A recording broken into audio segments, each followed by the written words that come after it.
মূলৰ অধিৱেশন আমাৰ জ্যোতি বিষ্ণু ক্ষেত্ৰত ঢলাই বিলত অনুষ্ঠিত হ'ব। আৰু ইয়াৰ কাৰ্যকৰী সভাপতিৰ দায়িত্বত আছে আমাৰ শ্ৰদ্ধাৰ বিধায়ক পদ্ম হাজৰিকা ডাঙৰীয়া।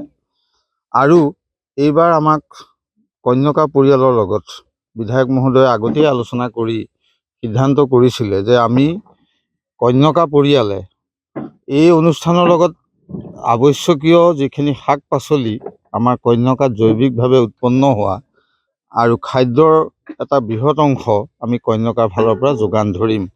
সেই অনুসৰি আমাৰ পৰিকল্পনা কৰি ইয়াত আমাৰ প্ৰায় 1000 বিঘা মাটিত আমাৰ বিভিন্ন ধৰণৰ শাক পাচলি ৰঙালাও, কবি, বিলাহী, পানীলাও আৰু আলু এই গোটেইখিনি আমি পৰিকল্পিতভাৱে আমাৰ 5টা জোন আছে। ইয়াত 5টা জোনত আমাৰ 5জন কৃষি সৈনিকৰ তদাৰকত এই কামবিলাক হৈ উঠিছে। আৰু আজি আপোনালোকে দেখিছে যে এতিয়া এয়া আলু খান্দি আছে।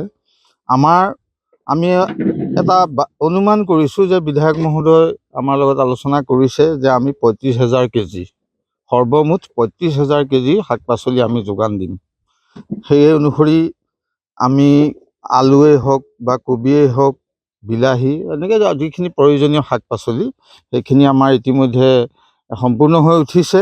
আৰু আমি আলুটো যিহেতুকে খান্দিবলগীয়া হৈছে, আমি আৰু 10-12 দিন আছে অনুষ্ঠানলৈ।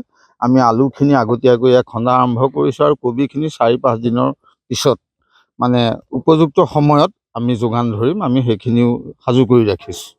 গতিকে আশা কৰিছোঁ যে আজি লক্ষাধিক যি ভক্ত ইয়ালৈ আহিব, ভকত বৈষ্ণৱসকল আহিব, তাৰ কাৰণে আমাৰ কন্যকাৰ এই জৈৱিকভাৱে উৎপাদিত সামগ্ৰীসমূহ আমি যোগান ধৰি পেলাই আমি সেৱা ধৰিব পাৰিম।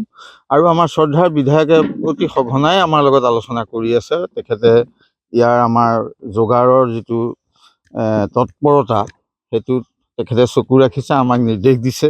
আৰু আমি কৃষি সৈনিকসকল, ময়েই নহয়, আমাৰ ইয়াত প্ৰত্যেকটো আমাৰ যিটো কেম্প আছে, জোন আছে, জোনৰ প্ৰত্যেকগৰাকী কৃষি সৈনিক বৰ্তমান এই খেতি চপোৱাত ব্যস্ত হৈ আছে আৰু সেইখিনি সাজু কৰি ৰাখিছে। 3দিনীয়া অনুষ্ঠান হয়, ছসাজ আমাৰ হ'ব।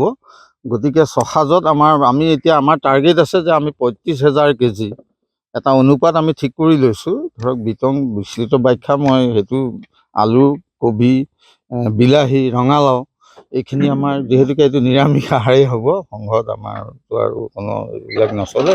গতিকে এই নিৰামিষ আহাৰৰ যিখিনি শাক পাচলি, যাৱতীয় শাক পাচলি চাউললৈকে আমাৰ শ্ৰদ্ধাৰ বিধায়ক মহোদয়ে দায়িত্ব লৈছে। আৰু আমি সেইখিনি মানে এই খেতি কৰোঁতেই আমি সেইমতে আমি ব্যৱস্থা কৰি লৈছোঁ।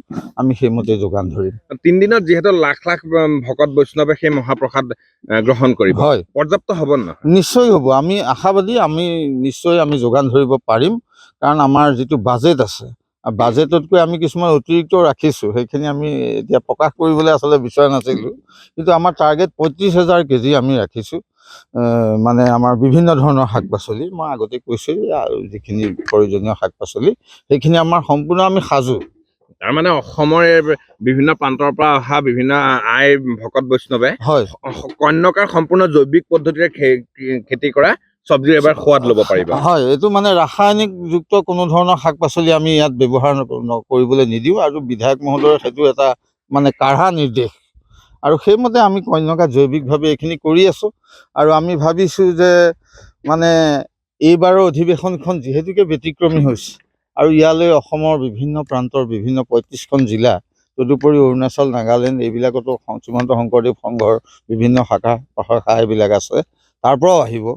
গতিকে সমুদায় ভকত বৈষ্ণৱৰ যিটো আহাৰৰ যোগান, চাউল দালিকে আদি কৰি আমাৰ বিধায়ক মহোদয়ে সেইখিনি এটা বিশেষ তৎপৰতা লৈছে। আৰু লগতে কৈ থওঁ যে ইয়াত যিমানখিনি খৰি ব্যৱহাৰ হ'ব আপোনালোকক সেয়াও দেখুৱাম মই, যে খৰিখিনিও আমাৰ কন্যকাতেই বৰ্তমান ফালি আছে। সেইখিনি সম্পূৰ্ণ সাজু হৈ উঠিছে। আমাৰ মুঠতে এতিয়া প্ৰস্তুতি সম্পূৰ্ণ।